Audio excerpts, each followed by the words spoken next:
Good morning, everyone. Thanks so much for being here, especially this close to lunch. I'll try to keep this engaging, light, and useful enough so that you don't start mentally wandering to sandwiches. Today's talk is Everyone is a Designer Now, and we're going to explore what that actually means in the world of modern web design. Because the reality is, clients are no longer just reviewing content, they're building it. They're shaping digital experiences, whether they realize it or not. They're making design decisions every time they add a block or write a headline. So this isn't about taking design power away from clients. It's really about helping them use it well, with clarity, consistency, and confidence. I'm Eric Leech, Creative Services Lead at Clarity Partners. We're a consulting firm based in Chicago. We work primarily with public sector and nonprofit clients to improve digital experiences from websites to service platforms. My background is in UX design, and over time my role has evolved from something broader. I become a translator between design systems and the real people using them. A lot of my job now is about coaching clients, helping them think about modular systems, design principles, user-centered content, even when they're not designers by trade. And that coaching comes from experience, the real-world messy kind. Watching a beautiful system fall apart when clients overstyle everything, seeing great tools go unused because no one explained why they mattered, and finding wins when clients finally got it and built something better than we ever imagined.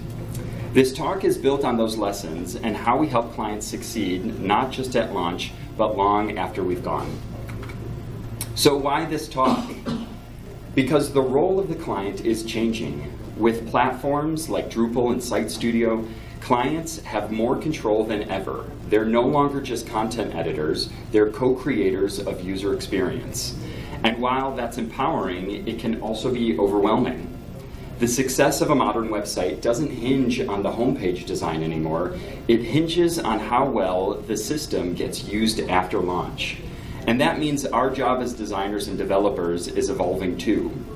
We're not just here to deliver the product. We're here to teach the mindset, to coach them in how to design content, not just what to include. So what we're going to walk through is why this shift is happening, 4 key goals that make content work better for users, and practical ways to build smarter habits with clients. So let's start here. Clients aren't just content owners anymore, they're co-designers. They're dragging and dropping, styling blocks, building out layouts. That's amazing in theory, but it's also really risky, because giving someone design power doesn't mean they understand how to design. I've seen it all. I've seen 3 full-width banners stacked vertically, buttons in 5 different shades of blue, and my favorite, someone turning a really nice bulleted list into an all-caps quote block because it felt more dramatic. These aren't bad clients, they're just unsupported ones. That's why our role is part system builder, part safety net. We can't control what they do post-launch, but we can set them up to make better decisions from the start and prevent parade float pages down the line. So clients often approach websites like they're building a brochure. They think in fixed pages. We want this photo here, that quote there, and let's just match the print design. But the web obviously doesn't work like a trifold. It's dynamic, it's responsive, it's modular. So we have to help clients shift their mental model from designing a web page to assembling a flexible layout with reusable parts. When they think in systems, everything gets easier. Decisions scale, edits are faster, new content doesn't require templates. You're not just giving them a hammer, you're helping them understand what kind of house they're building and how the pieces fit together no matter the floor plan. And look, we can't blame them for struggling. Clients are often working with what they know: PDFs, brochures, social graphics, all flat, controlled design for one perfect moment. So when we throw them a component library, they often panic. I've had people ask, so do I just start dragging stuff? It's like giving them Photoshop and say, hey, have fun. That's totally not their fault, though. That's our responsibility to try to demystify. So if we don't help them think strategically, they'll just copy and paste old habits into new systems. That's when modular systems break, not because the tools are bad, but because we never taught anyone how to think like a modular designer. So let's talk about the classic client curveball. They have a graphic design background. Love the enthusiasm, and usually it means the client cares deeply about the visual presentation. But here's the problem. Graphic design doesn't always translate to visual design. So let's look at a real-life example. On the right here, we've got a flyer, and it's beautiful, right? Designed in InDesign, perfectly aligned, it's visually striking, but here's the problem. It's completely static. It's not readable by screen readers, it doesn't resize on mobile, and it can't be reused or restructured in any meaningful way. This is the kind of thing clients often hand us and say, hey, can we just throw this up on the homepage? Now, watch what happens when we take the same content and break it up into components. We've got an image component in the header, a text block with clear headings and body content, a CTA button below, and suddenly the content is finally accessible. Screen readers can interpret it, it's responsive, it adapts to any device, and it's finally reusable. We can plug in new info for future events without redesigning a thing. The design feels cohesive, but now it's flexible, scalable, and built for the web. This is the shift we're asking clients to make. Not to give up on creativity, but to translate it into a format that actually works online. So once the client gets that they're working in a system, not crafting one-off pages, it's truly a light bulb moment. They stop asking, can we design a new page for this one department, and ask which components best support this content. And that big shift leads to real wins. Consistent branding, faster content creation, easier maintenance, and better overall user experience. And the biggest win, they move from designing for internal needs to designing for real people. The user finally becomes the focus.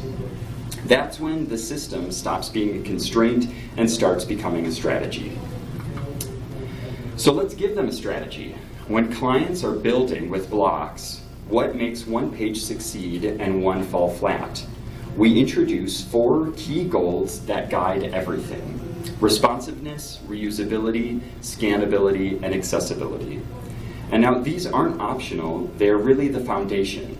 And when we teach clients to think this way, they're not just telling them what to do, we're showing them why it actually matters. So we use these 4 goals as a compass. They really help answer, is this layout mobile friendly? Can this block be reused later? Is the content structured for quick understanding? Can everyone access this content? It becomes a shared language, and that language makes feedback faster, collaboration easier, the results much stronger. So let's look at each one just a little bit more closely. So the first goal I always like starting with is responsiveness. And I don't just mean mobile friendly. What I mean is designing content that adapts to users wherever they are, on whatever device they're using, in whatever moment they're in. According to the Nielsen-Norman Group, over 60% of all web traffic now comes from mobile devices, and in many government and nonprofit contexts, that number can be even higher depending on the audience.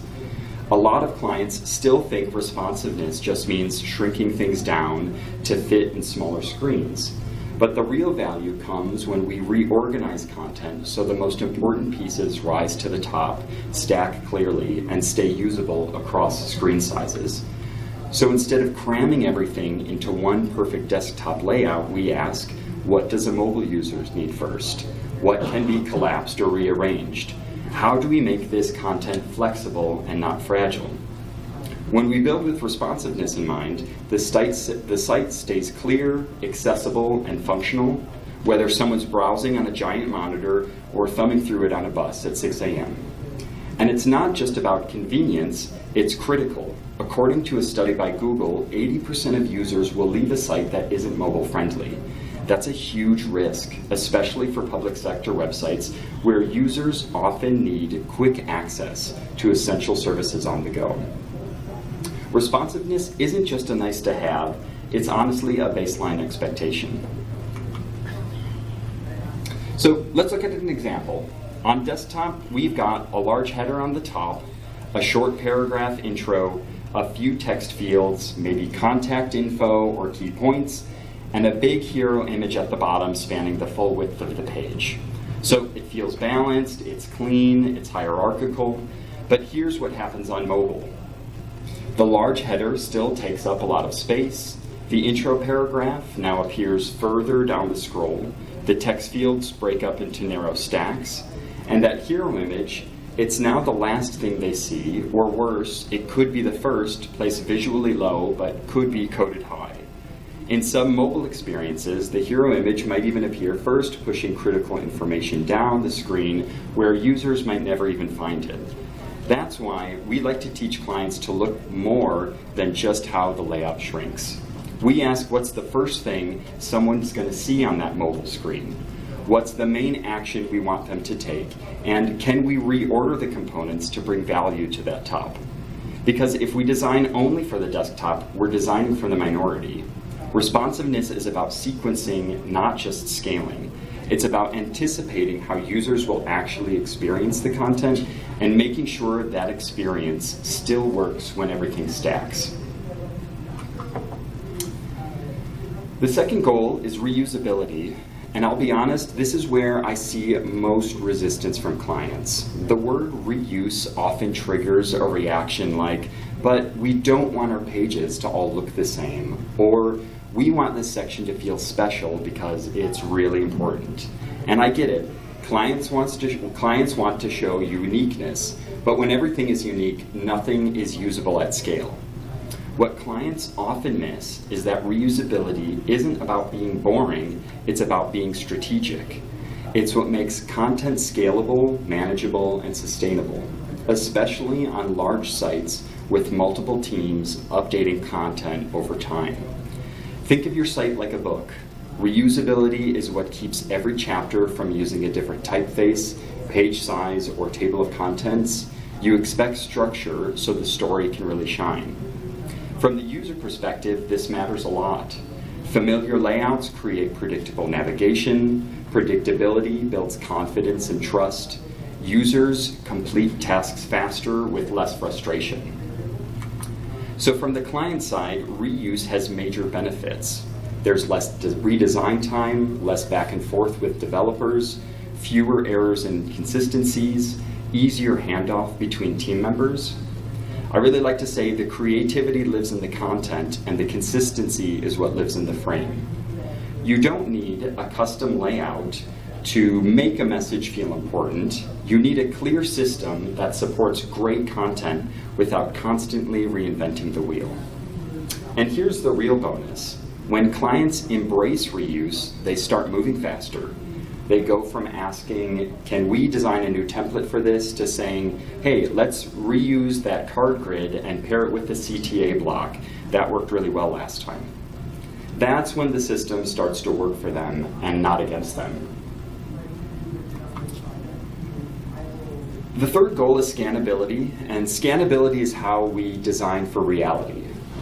Because here's the truth. Most users aren't reading every word on your page. They're scanning for clear labels, simple answers, a path to the thing they truly need.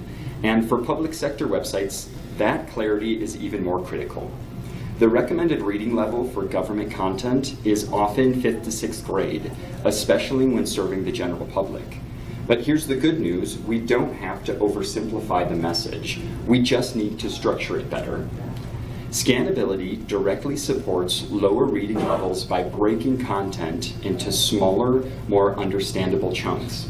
And that benefits everyone, especially users who are reading quickly, using assistive technology, or just trying to get something done. Teach clients to think in headings that tell a story, or short, purposeful paragraphs. Visual patterns like cards, lists, and icons that guide the eye. Because structured content doesn't just improve usability, it improves comprehension. And when in doubt, show them the data.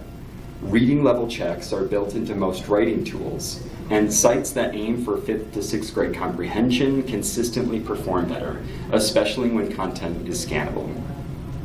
So let me walk you through what that looks like in a live demo. So I'm going to take a dense paragraph and show you how it becomes more usable with headings, bullets, and better spacing. So on the left here, we've got a wall of text, right? No headings, no spacing, no structure. Your brain has to work really hard to try and figure out where to start. And most users will bounce before they even try. But on the right, we've taken that same content and restructured it. Headings break it up into clear sections. Bullet points highlight the key takeaways. There are shorter paragraphs, creating breathing room. Your eye knows where to go. You can skim it and still walk away with the essentials. This is what we mean when we say scannability. Not dumbing things down, but designing for how people actually read online. Fast, distracted, and with a specific task in mind. Now, the fourth goal is accessibility, and it's non-negotiable.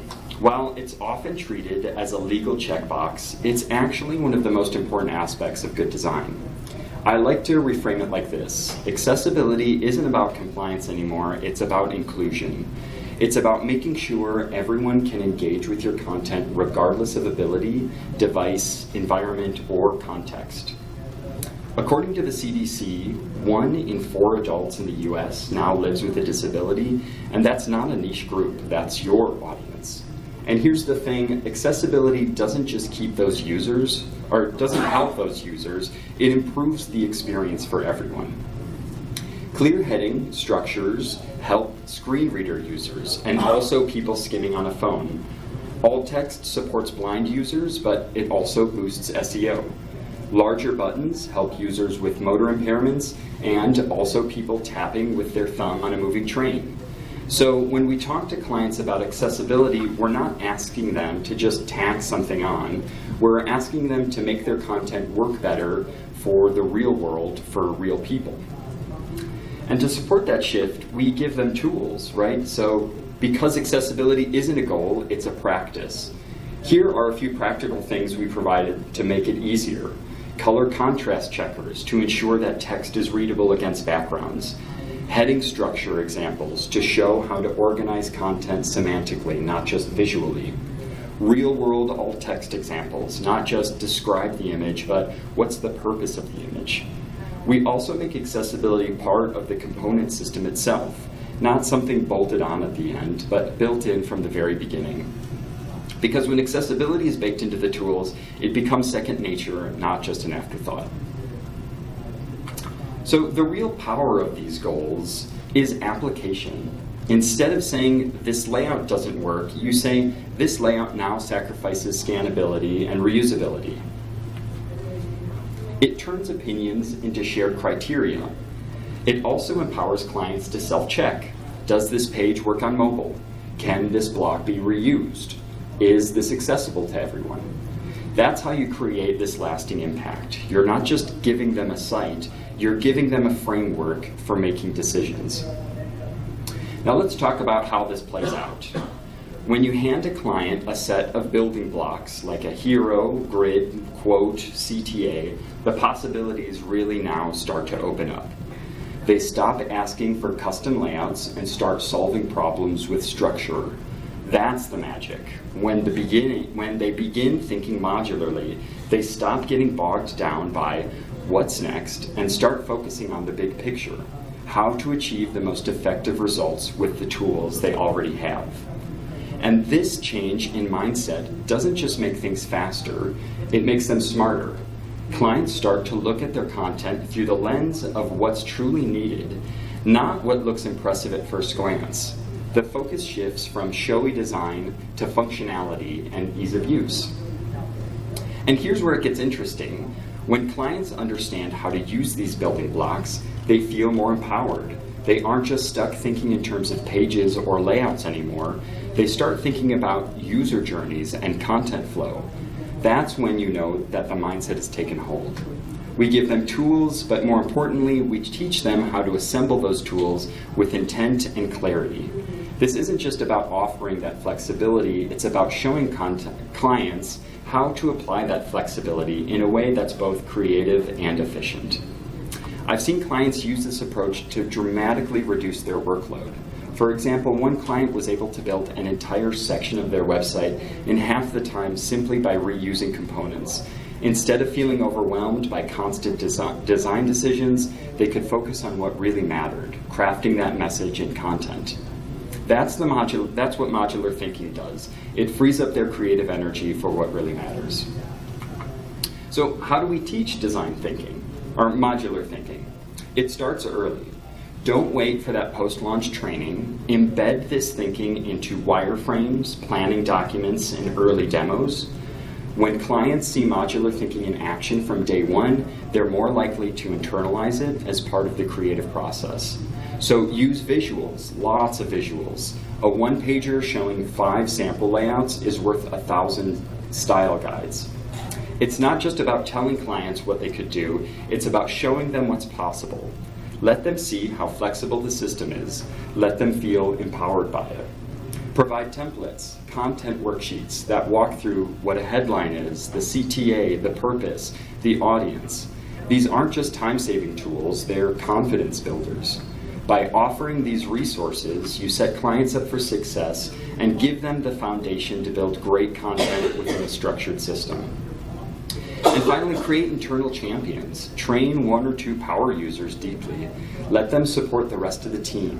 When these champions know the system inside and out, they can guide others. It creates a culture of self-sufficiency where the team doesn't need to wait for you to swoop in every time there's a question or a challenge.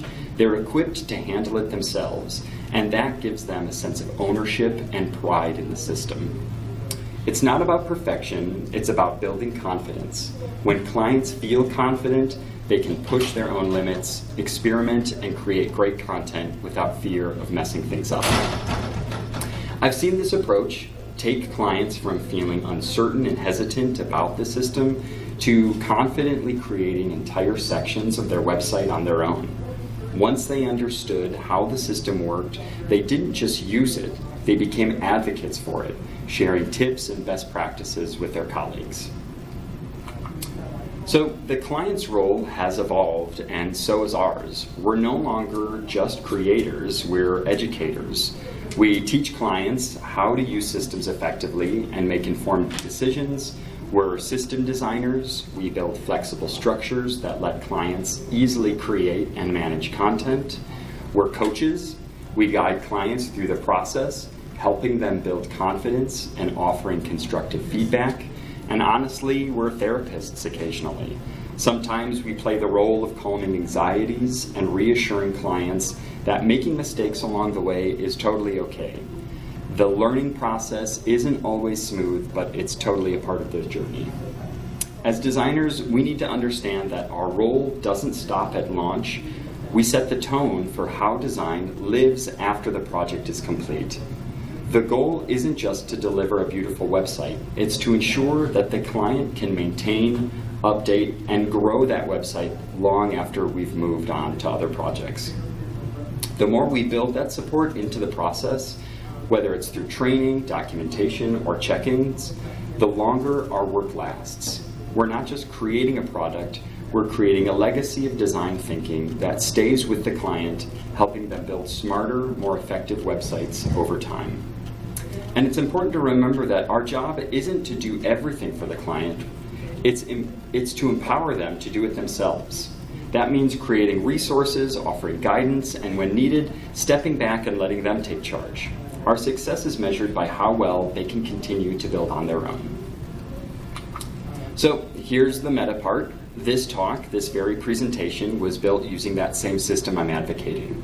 Clear goals, modular structure, reusable blocks of content, designed for clarity, scannability. When I first started thinking about this talk, I didn't sit down and create a bunch of custom slides from scratch. I reused content blocks from previous talks, adjusted them for this topic, and reorganized them in a way that flows logically and is easy to follow. And that's the power of modular thinking. So when a client says, what does modular content feel like? You can point to this moment. This presentation is an example of modular design in action. It's flexible, reusable, and adaptable. I've taken building blocks from previous talks and tailored them to fit this one, just as we expect clients to do with their own talk. So here's what I hope you walk away with today. Clients are the designers now, whether they want to be or not. They're shaping content and user experiences, and that's something we need to embrace. It's no longer about controlling the design, it's about guiding them to use their creative power wisely. We give them tools. More importantly, we give them goals by teaching clients to think about content in terms of responsiveness, reusability, scannability, and accessibility. And we provide them with a framework that guides every design decision. And we build systems, but also support those structures. Our job isn't just to deliver a finished project, it's to help clients own and manage that product over time. That means building in the right training, resources, and confidence to succeed. And when we do that well, we don't just launch sites, we launch people who feel empowered to keep building. Even if they add a third hero block at 10 p.m., they know why that's not the best move, and honestly, that's progress. When we set clients up for success, we're not just leaving them with a tool, we're leaving them with a mindset that empowers them to continue improving their sites and making smarter design decisions along the way after we hand it over the project. So thanks so much for spending part of your time, your day with me. I think we're open to take some questions for the next 10 minutes or so. Sure. Maybe this is a religious crusade, but it is serious. Given that hero images take up a third to half of a page, maybe more on mobile, and by accessibility standards, they really shouldn't contain any actionable information. Yeah. When can we kill them forever? Honestly, right. Repeat the question. Oh yeah. He said hero images end up taking a large chunk of the website, and on mobile they end up taking an even larger space. And for accessibility reasons, they're not even supposed to have that much information on top of them. When can we kill them? Honestly, in 10 seconds. We should kill them right now. My goal for a lot of clients is to try to show them that visually speaking, we can make the page look very nice, but there's design elements. Exactly, there are design elements to make that page look visually pleasing to the eye, and we can do that in a way without taking up that much space.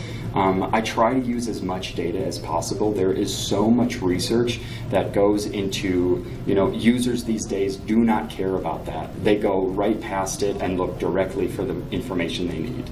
And I mean, there's so much out there. So I constantly am sending articles to our clients saying, hey, we don't really need that, but here are several different other iterations of what it might look like with a smaller hero image, or different ways we can do that to make it look nice and pleasing to the eye without, absolutely taking up an insane amount of space with that. Thanks. Yeah? What if they want to put videos in there? Yeah. Videos, another crazy thing. I think a lot of people don't understand the accessibility of videos as well. So when we have to bring that forward, videos on a page, in order to be only AA compliant, you need to have them be pausable. You need to have closed captions pop up right away. There are several different, checkboxes you need to plug in there. So in order to build that, that's always another extra effort. But then to have, just a video in the background, if someone doesn't have Wi-Fi and it's not popping up, what's the point of having a video there, right? And so when you think about that and trying to, get that video to the broadest possible audience, that might not be the best way to do that. So I try to also bring in, as much data as possible to our clients in that way too. Yeah, thank you. Sure. Do you have any strategies for working with clients in the long term where they can continually struggle to kind of get it, or work with them with one tool to try and teach them one system? Maybe they have time limitations, of course, because clients are really busy and they don't get it. What are some strategies of working with a particular find that might be struggling. Definitely. The question was, how do you work with clients who are continually struggling, who might not be getting, how to actually design the page well, or to continually move forward on their own? What I like doing is, if we have the budget and time, I will always offer a solution and give them, we often work with if there's a production site, we'll often have a stage site. So I always give them stage examples, and then very often I will give them, exactly the detailed instructions of what I did. So these are the components I did, and these are the, the content items that I did. And if you don't like it, here's another option that you could possibly do as well. So giving them that visual instruction of how easy it is for you to plug that in over and over and over again, it sometimes picks up, sometimes it doesn't, but just that repetition of saying, hey, you have these tools to do that. You could have done it in 10 minutes because I did it in 10 minutes. And then sometimes I even tack on, you just spent $140 doing this. Or, you didn't need to necessarily do that. You could have done it on your own. That kind of makes them kind of come to the conclusion like, oh yes, I could have probably done this in 30 minutes and saved that money or time or budget, Yeah, thank you. Sure. You were talking about giving data to clients. Do you kind of generally have prepared materials for all your clients, or are you researching per client, per sector? Yeah, Oh yeah, absolutely. The question was, do I have, just for data, to provide the data for clients for any of their questions for at least user experience or any of these, design questions? Whenever a client comes to me with that, I will typically do the research. I use a lot of the Nielsen Norman group because they do a lot of really fantastic user experience pieces and have the data right there. I create a bank or a repository for at least our agency. So whenever someone is asking me, I will maintain that article and keep it. So it's sort of, if anybody ever asks again, we have that there. A lot of our, other PMs might have some questions as well, and so it's really easy for me to just go and grab something and say, hey, here's the data I found. I try to keep it in, a couple really reputable sources. I don't like expanding it out to several different areas just because then it gets, some other, maybe some people are contradicting what I originally said, things like that. So I like staying within one really nice sourced area. But I built up a huge repository of okay, we probably shouldn't use a carousel anymore because they're really awful for usability or accessibility, and these are the reasons why. And then here's the source data if you want to keep doing it. And then here's 12 other articles if you really don't believe me. So it's kind of gone down that direction several times, yeah. Yeah, 25% of my job is just trying to convince them that their ideas are crazy. So, yeah. Yeah. Any other questions? Great. Well, thank you so much for your time. Thanks for coming in today. I really appreciate it. Thanks.